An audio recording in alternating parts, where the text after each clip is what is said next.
So yeah, this is pretty much this is where I started almost. This is the second video work I ever made, back in like my second year of art school.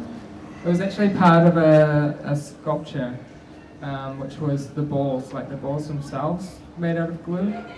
They were sort of coloured by the filth of my hands, and I made lots. It's sort of my studio practice at the time was going into the studio and rubbing my hands together. Like if I would be carrying an orange bag, the ball would be orange, and if I had dirty hands, it'd be black, you know. But then I decided to film it and have that as part of the sculpture. But later on, it sort of became this work where I edited out some of it, and it's about the process, and I think that's like what I'm mostly interested in, or like became more interested in, than the static objects which are in the bin now. So yeah, it's just PVA glue rubbed on my hands until it hardens. Really. This work is called Soap Stealer, and it's unusual for me, this work, because I'm wearing face paint, and I sort of at the time it's a very early work as well. Sort of came after the last one you saw, and I was sort of thinking about a character, or like. You know, I thought of this character that goes into toilets and pumps out all the soap in a kind of sexual manner. But I've sort of moved now, I've moved more towards, I realized that I didn't need a character and that I am the character, and that, you know, it's me. It sort of felt a bit contrived having a character, or like, I moved away from the theatricality aspect, and I'm more interested in like reality. Also did a work that was kind of connected to this work where me and a friend went around all the public toilets in Auckland and stole the soap. We sort of pumped it until there was like that much left, so we didn't steal it all. And then we had about 7 or 8 buckets of public toilet soap, which was the sculpture. And also, it's something I try and make work from nothing. So I used to go into the studio like after everyone had gone to bed and just try and come up with ideas and like use the material that was just around, which was mostly toilet paper and soap. Yeah, it's kind of, yeah. And this became a sculpture with a picture of Pamela Anderson and Tommy Lee kissing, which I was really into them at the time. I made a lot of work about Pamela Anderson and Tommy Lee. This is Tickle. There's a really important sound aspect to it, which is, you can't really hear, but I would really recommend you listening. I sort of basically got my studio mate to just tickle me on the floor. And that's the work. It's something that I find really interesting is capturing like a loss of control, or like performing but not performing, but being forced to perform. Because if I was to set up a camera and say perform, I wouldn't know what to do. So I need sort of something to make me perform, and this is sort of one of the first works where that was a major thing. This guy Scott, he really wanted me to drink a whole bottle of Fanta so that I pissed myself. But I was like, why? That's unnecessary, so I didn't do that. This is Chewing Brothers. It's basically me and my brothers swapping gum going around in a circle. So yeah, everyone gets the gum and everyone gets passed it from every brother. I wanted to sort of mimic the way videos look, and I wanted to kind of encourage a sort of slightly hypnotic thing. So you're just kind of watching a circle go around, but I wanted it to be the form to be kind of the why, you know, like trying to see similarities and how we look. Because I guess we look the same but kind of different. Yeah. I paid them $5 each. Yeah. Sorry? No. I had to. It was a lot of gum though. It's like 2 packets. I don't even know if they sell it anymore. It's like orange flavor or something, mandarin flavor. And we'll tell them about what they specified in order to do your artwork. Yeah. My brother Ulster. This is Sean. This is me, and the other guy's Ulster. He was like, nah, you have to clean your teeth. Because he's disgusted by me. So I used his toothbrush. This is lifting my mother for as long as I can. 2007, which I've done. So the second in the series, ongoing series, which will go as long as they can. Until, every March I do this with my mom. I like that it's kind of a structure of a video which is going to be different every time, but basically the same. And like I want it to be kind of like something that my family can look back on, or like that, like it's kind of like a photo album kind of thing. You can see people get. I find it interesting the way people age, and I want that to be a part of the work.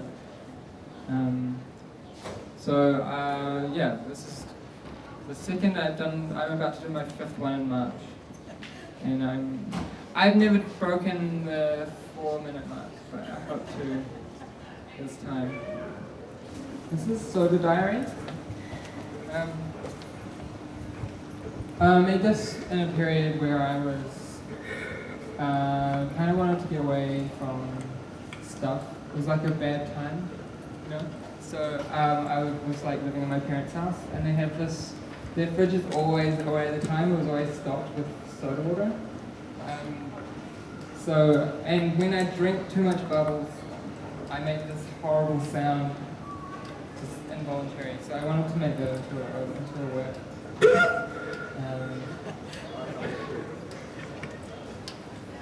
It's kind of like an art sound. It's my art sound. I sometimes do this in restaurants or,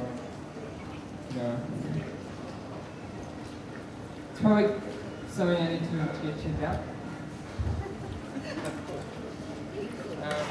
I wanted it to be quite raw, this as well. Like, there's some moments in it where it's like, I've just woken up with something. I do it every time after I've eaten a meal.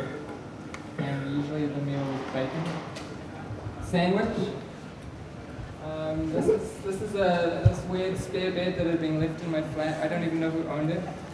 And I really wanted to make a work out of it, but I never knew what to do. So it's a very improvisational performance, actually. Like, I didn't really know what it was going to be, and just kind of set the camera up and just got into it.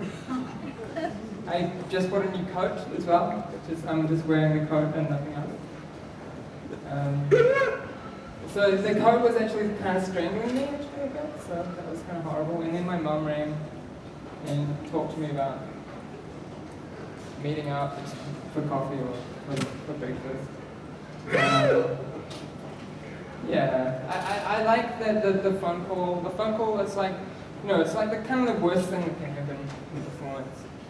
Or like, maybe second to someone walking in and discovering you.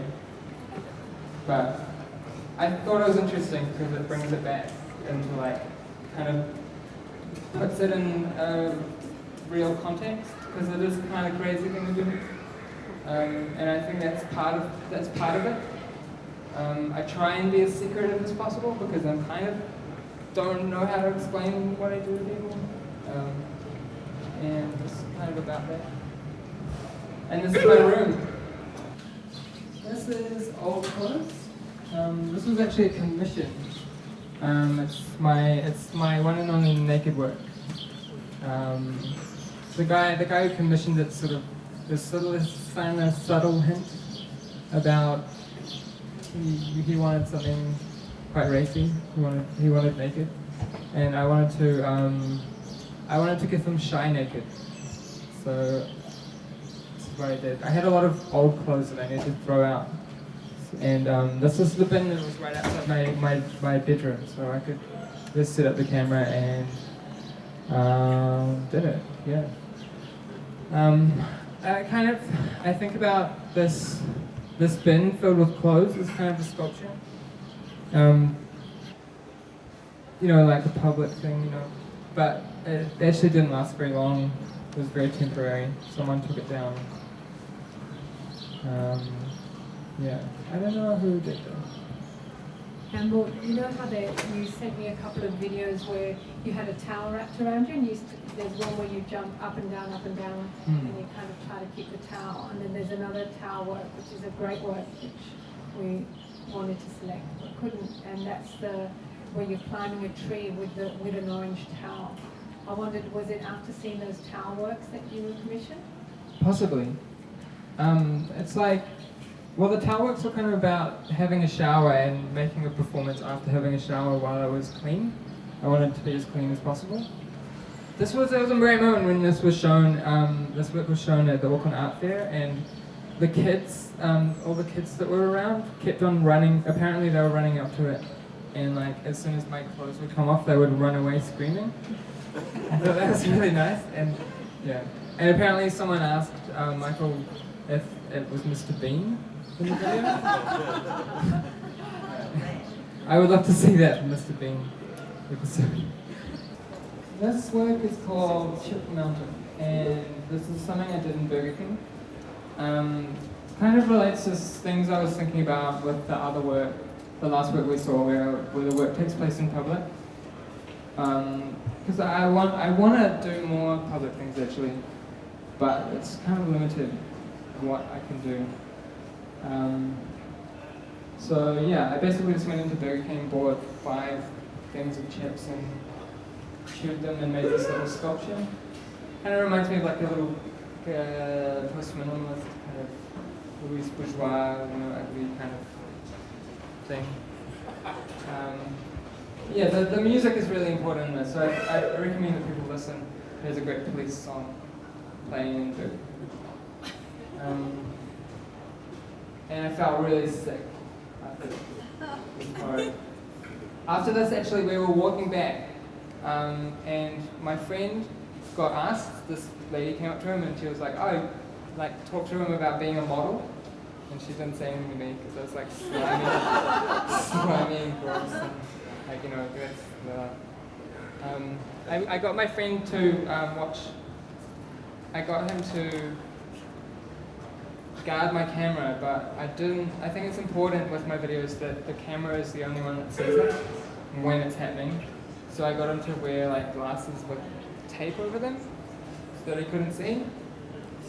I think I'm very particular about that because I don't really see myself as doing live performances. This is like the most live performance I'll do.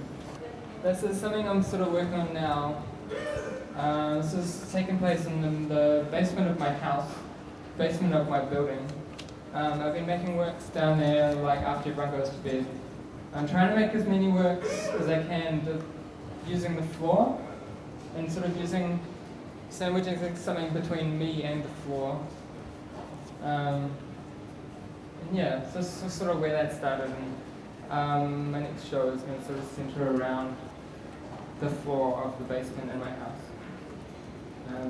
I got a lot of shampoo in my eyes in this and had to run upstairs to wash them out, but I forgot my keys and I had to run back down, and it was like a bad dream really, so I woke up specially to do this. Well, then please join me in thanking Campbell Patterson.